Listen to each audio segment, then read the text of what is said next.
This is Lagos, the most populated city in Africa. It's the financial capital of Nigeria, the continent's largest economy. More than 15 million people live here. That's twice the size of the next biggest African megacity. What was once a small coastal town is now a heaving metropolis attracting economic migrants from all over West Africa. But as the city's population keeps growing, you can really feel the infrastructure buckle under the pressure.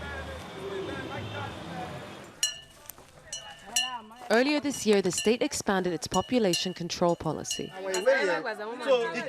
granting access to free contraceptives at local clinics,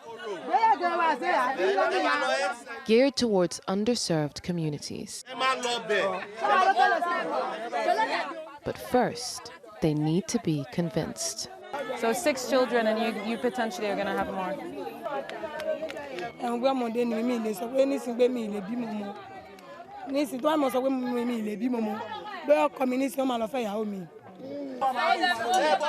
Bearing children is closely linked to a woman's worth.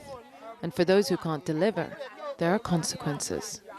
Do you feel pressure to have children soon? Yes. What kind of pressure are you feeling? Such as insult. Insults. What are people saying to you? That I'm useless yet. They have not yet seen anything. At least 95 million people here live below the poverty line. And as families keep growing, there are more mouths to be fed. So how are you able to provide for your children, for your 5 children?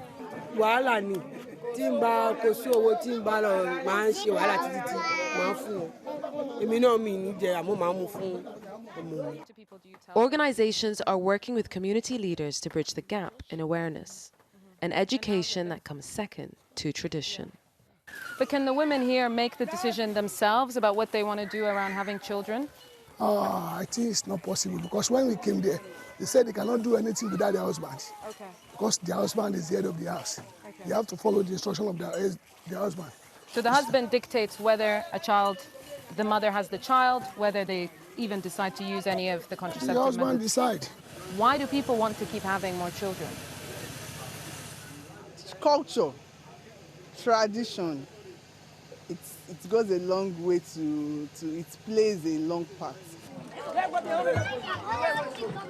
Just on the other side of the Lagos Lagoon is Makoko. People have been living here in Makoko for over 100 years. But as climate change intensifies and the world's population surges, this growing community is one of the most at risk of demolition by the government, a lack of affordable living space, but also rising sea levels that could see this place disappear. This community keeps growing, but there's just not enough space. Taiwo is the son of Makoko's chief and runs a school and orphanage here. Some of them, after school, they won't go home. That's like here. We have 200,000 people living on water, and we have 200,000 people living on land. And right now, the children are more than the adults. Yeah, in this economy right now, to be sincere, most people in Makoko now, they don't even want to have a child anymore. Lagos is just one of many cities facing extreme population pressure. And habitable land is becoming harder and harder to find. With 8 billion people now living on Earth, the most vulnerable will be the most overwhelmed. Yusra El Bagher, Sky News, Lagos.